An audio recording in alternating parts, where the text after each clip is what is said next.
చేస్తాను. ఎందుకంటే నేను ఎప్పుడు కూడా గివ్ అప్ ఇచ్చే మనిషిని కాను. ఎన్ని కేసులు పడి ఉంటాయి మీ మీద? ఎవరి విషయం ఏ చెప్తున్నారు? విషయమైనా మొత్తం? బోల్డ్ కేసులు ఉన్నాయి. ఆ కేసులన్నీ ఏం కేసులు తెలుసా? గోరక్షణ అవుతుంది. అవును. గోరక్షణ కోసం సపోర్ట్ వెళ్తే మొన్న ఇక్కడ ఖైరతాబాద్ దగ్గర ధర్నాకి వెళ్తే పోలీసులు పెట్టేశారు. వాడెవడో మాతో వచ్చినోడు పోలీసులు అక్కడ ఉంటుండగానే వాడు ఎక్కడో మహారాష్ట్ర నుంచి వచ్చాడు గోరక్షకుడు.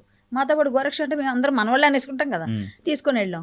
వాడు ఏదో కొంచెం ఆలస్యంలో అని కొట్టాడు. ఇట్లా కొడితే ఏమైంది, పబ్లిక్ ఆస్తులు ధ్వంసం చేశారు, మా మీద పీడీపీపీ యాక్ట్ పెట్టారు. అక్కడ నేను ఉన్నాను. మరి అక్కడ ఎవరికి కనిపిస్తారు? మొత్తం అందరి పేర్లు తెలియదు ఎవరికి. కరాటే కళ్యాణ్ కనిపిస్తుంది. సో కరాటే కళ్యాణ్ A1 అలా అయిపోద్ది. మన పెద్దమ్మ తల్లి గుడి ఇష్యూ అయింది ఆ రోజు, A1 కరాటే కళ్యాణి.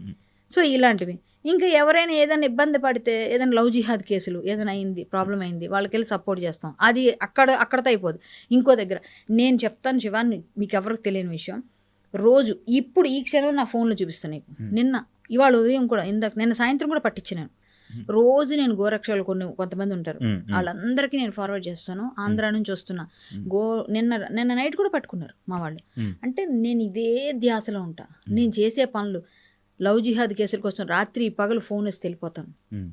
నిద్రపోను నేను. ఫోన్ వచ్చిందంటే ఏ టైం ఎలా ఉందని ఎన్నో ఉన్నాయి. లవ్ జిహాద్ కేసులు ఏంటి?